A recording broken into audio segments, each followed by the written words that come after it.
Please give a warm welcome to Kino Kimino. Thanks, Matthew. I'm not gonna take it. I'm not gonna take it back. I'm not gonna take it. No, I'm not gonna take it back. I'm not gonna take it. No, I'm not gonna take it back. I'm not gonna take it. No, I'm not gonna take it back.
You guys are so polite. Does anybody bad work here? Like, are there any bad kids here? You guys are just... Ugh. I could tell, like, there's one bad person that I saw while we were playing. I think it's you. And it's not because you're just standing right in front of me. Okay.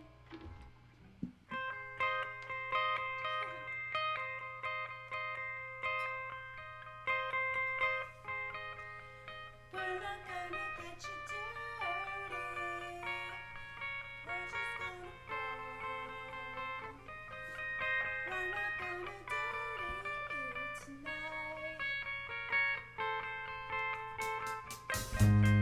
gonna get you dirty.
Thank you. We're going to play one more song.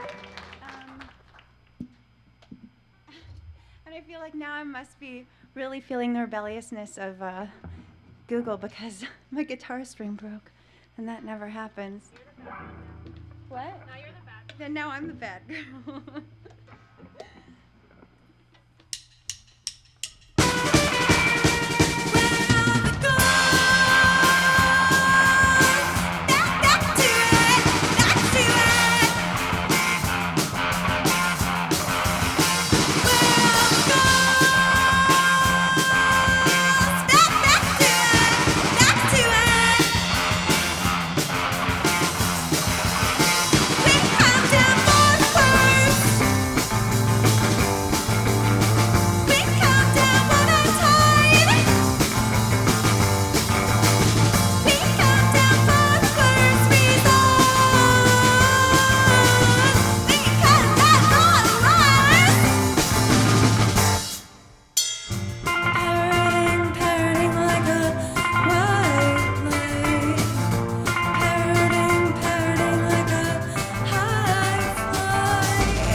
Thank you. Please help me welcome back to the stage, Kim Talon.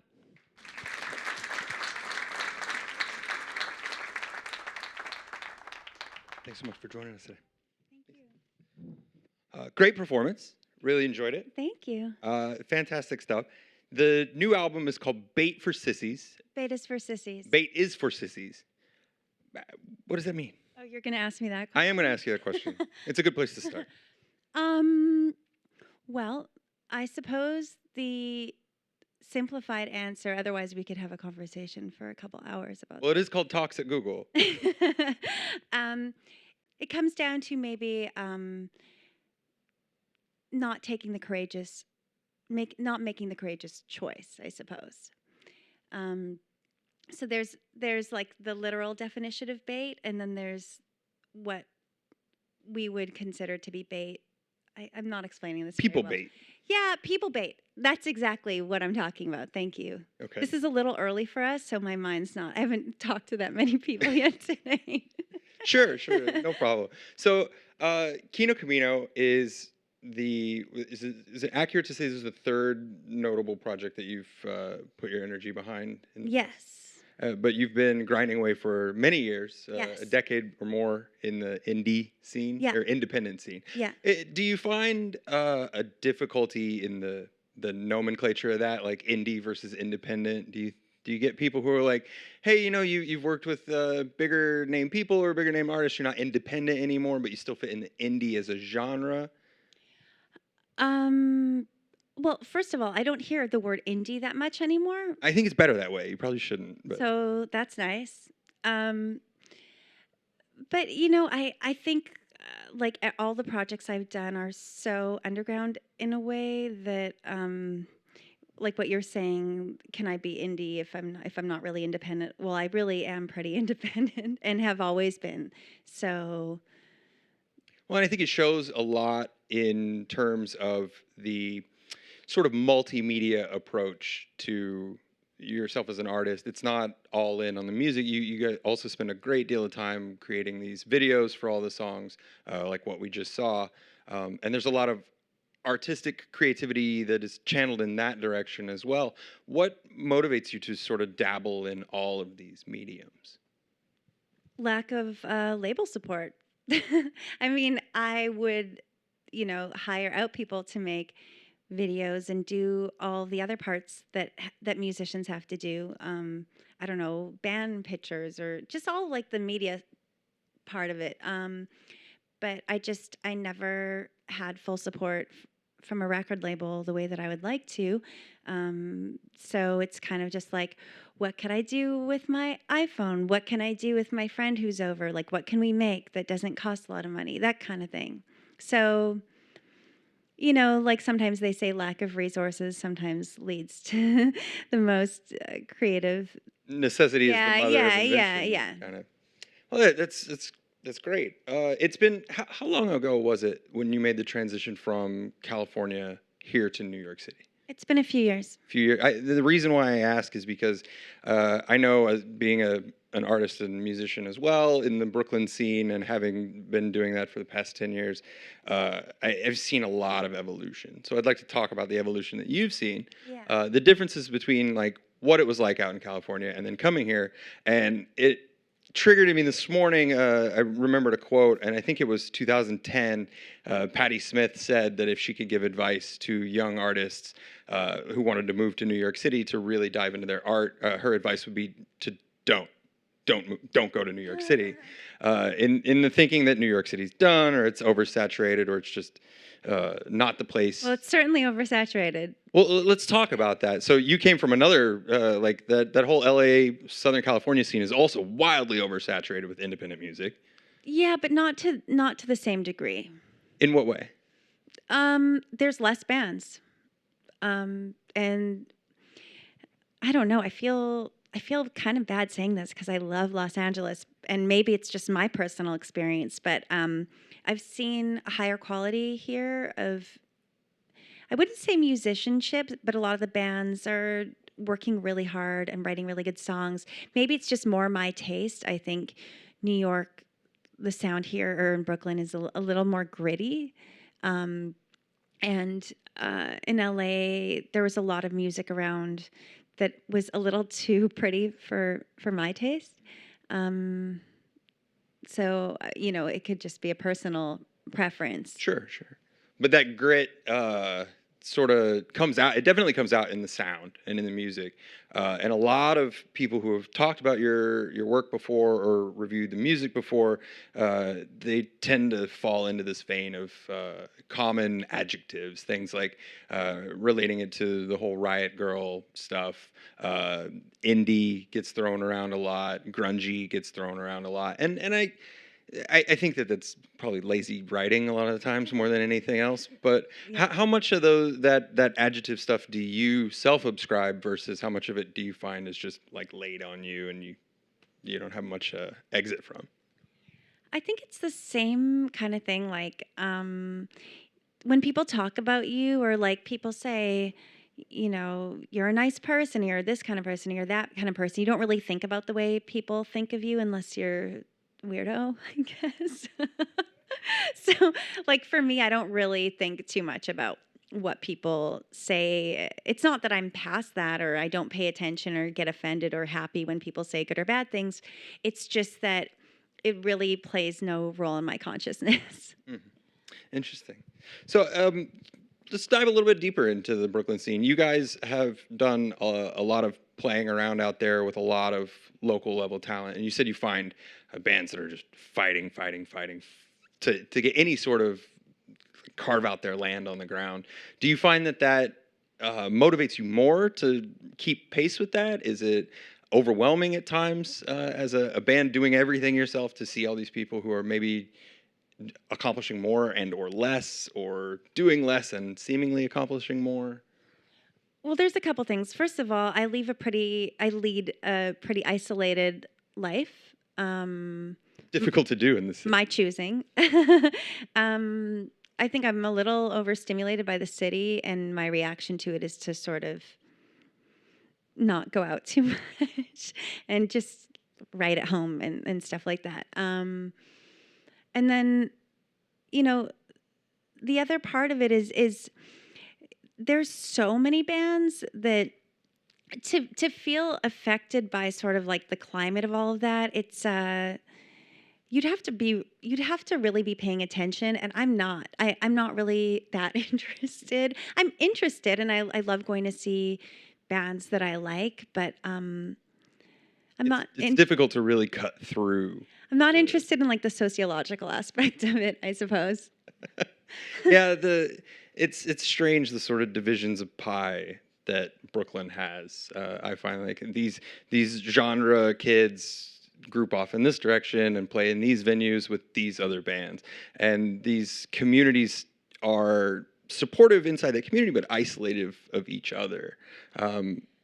Yeah, I mean, now that I think about it a little more and think about my detachment, there is one part of it that I am interested in and that I have been paying attention to, and that is the female aspect, because I've always loved playing with female musicians, and I love listening to female artists, and I don't know why, it's just been always like, I just have always been drawn to that, and I love female bands.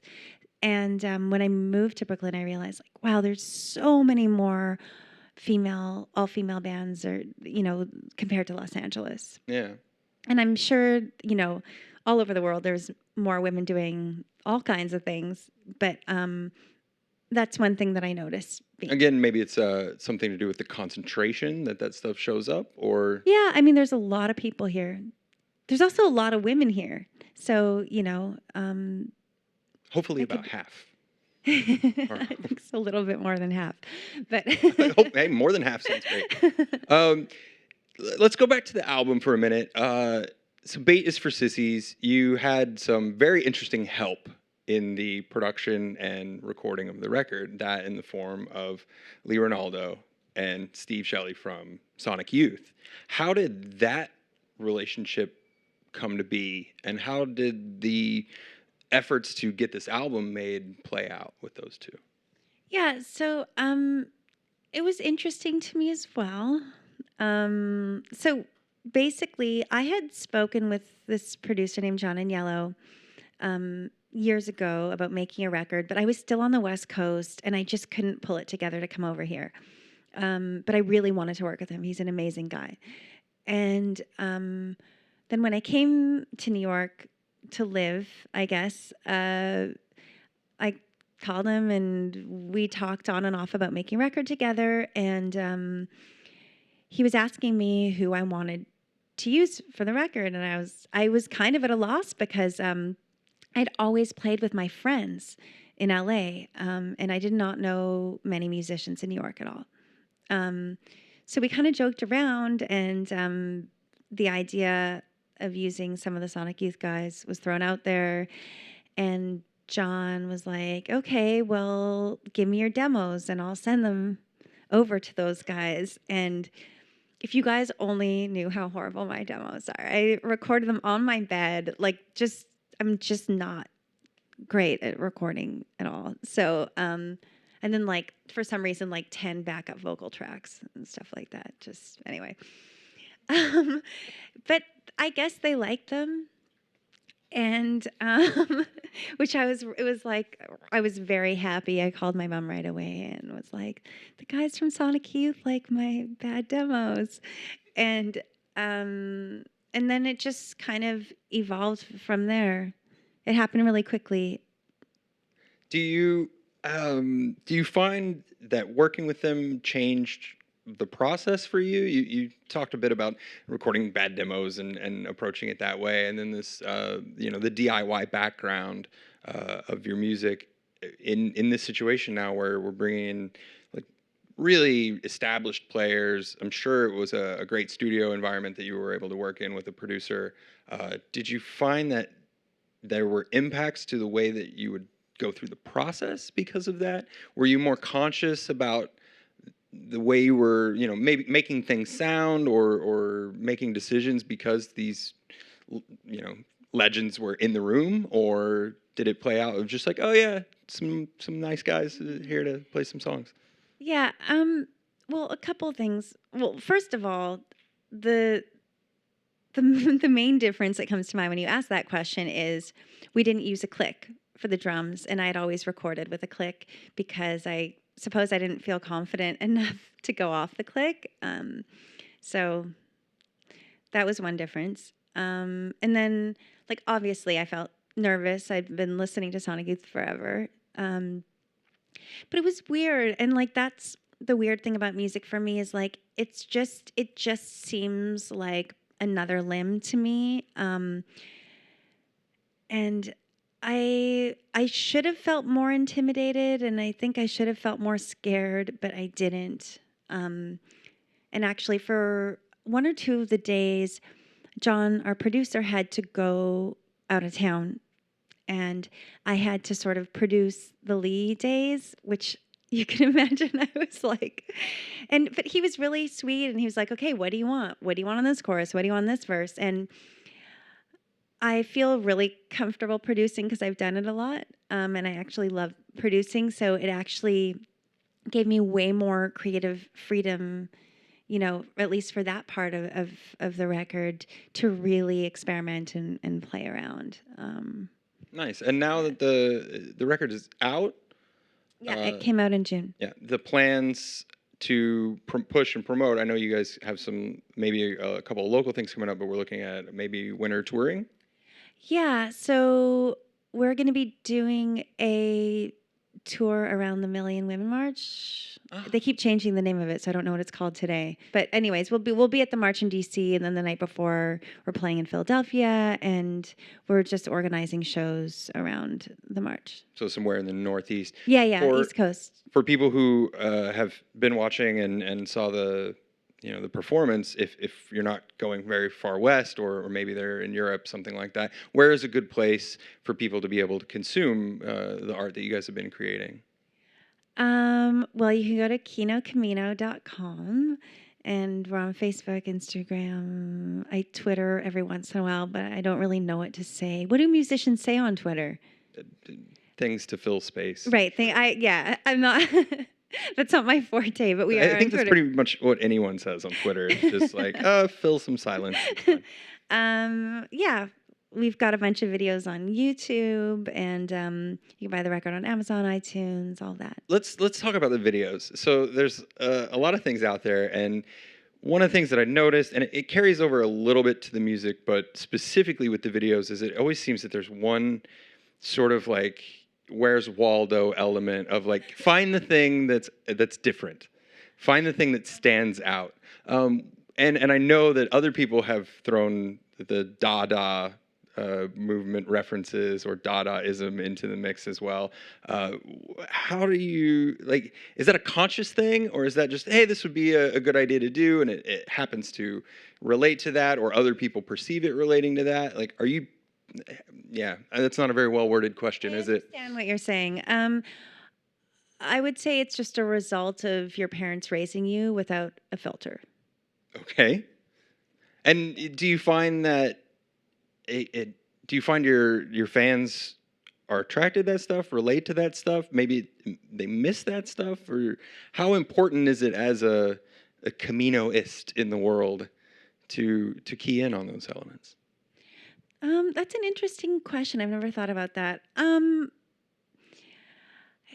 I think that an important part of making art in any way is just trying not to think about your audience too much and just doing what's organic for you. So when you are asking me, like, basically, are people getting this stuff, or who's getting it, or how important is that? I don't really know. It seems like some people are getting it because people, at least for this record, have responded really nicely. But I don't know. Did I answer your question? A little A little bit? I just wonder how much of it is baked into, art is two things. Art is the artist's intention. Art is what the viewer sees. I wonder how much of the sort of tongue-in-cheek, the comedic elements, the Dadaist elements are baked in from your intention, and how much of it is just what the audience is perceiving. Oh, no. It's definitely what I'm doing. It's not perception. I feel like in a lot of ways it's selfishly probably just to amuse myself, maybe, or maybe it has something to do with one of the songs or something like that. But yeah. Are there plans for more videos? Well, Jordyn, our drummer, she wants to make a video for the song called Bloodbath. So Yeah. we'll keep an eye out for that Yeah. on the YouTube page. We do want to open it up for Q&A, so if anyone in the audience has a question, please make your way to a microphone. While they're doing that, can you take a moment and introduce the band that was here with us today? I'd love to. So this is Jordyn. She plays drums. That's Tarra. She's playing the white guitar over here. And that's Cindy, and she plays bass. And how did you come together as a band? I think just through each other and mutual friends. That Brooklyn scene. Yeah. Excellent. We do have a question. Oh, yeah. So I know in prior bands you've collaborated with other artists, including Reggie Watts and Alice Talon. How did you get together with them, and what was that process like? How did I get together with Alice and Reggie? Yeah. So I met Alice on Craigslist. And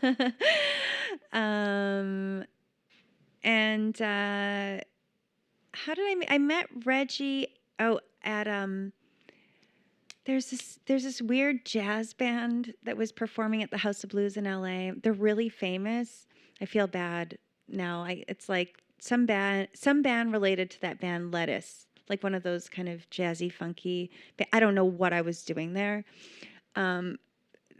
Anyway, and I think I met Reggie backstage at that show, and then we just became friends, and he would stay with me when he was in LA because he was living in Brooklyn at the time, and then we kind of swapped places and moved to opposite coasts at the same time.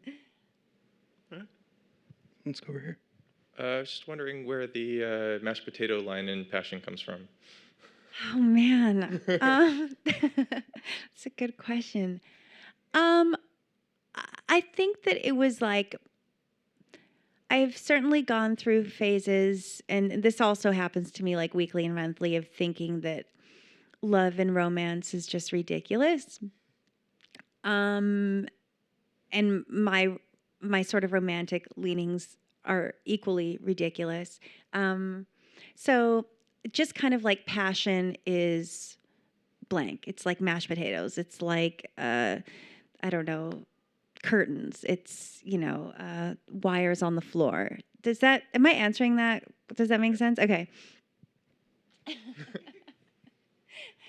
Are there other, the mashed potatoes is kind of a very apparent moment of... I hate that mashed potatoes are like now becoming like my international symbol.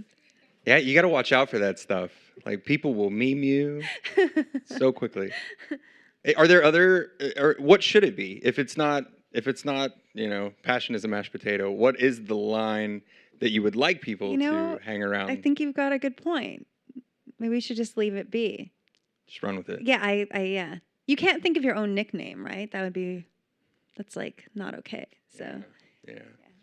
So future merch booths at Kino Kimino shows, T-shirts, vinyl, CDs, mashed potatoes to go. I did for that video you guys watched. I had about 7 boxes of. Have you guys seen those dry mashed potatoes? They come in boxes and they blow up so much. So we had so many mashed potatoes, and we were staying at like a love hotel. You know what I mean by that, right? Like those hourly hotels, and they were like the mash With like the theme rooms, right? right, with the theme Yeah, rooms. gotcha. So we had like a sink full of mashed. It was like such a mess, but yeah. Anyway, I don't know what to do with those boxes. I don't want to eat them. Maybe I should have them at my shows. Yeah, there you go. The struggles that we go through for art. Well, we thank you very much for playing for us today and for taking the time to come and visit. Again, guys, visit kinokimino.com. Check them out on YouTube and look for the tour this fall. Bait is for Sissies is the new record. Thank you once again, Kino Kimino. Thanks for having me.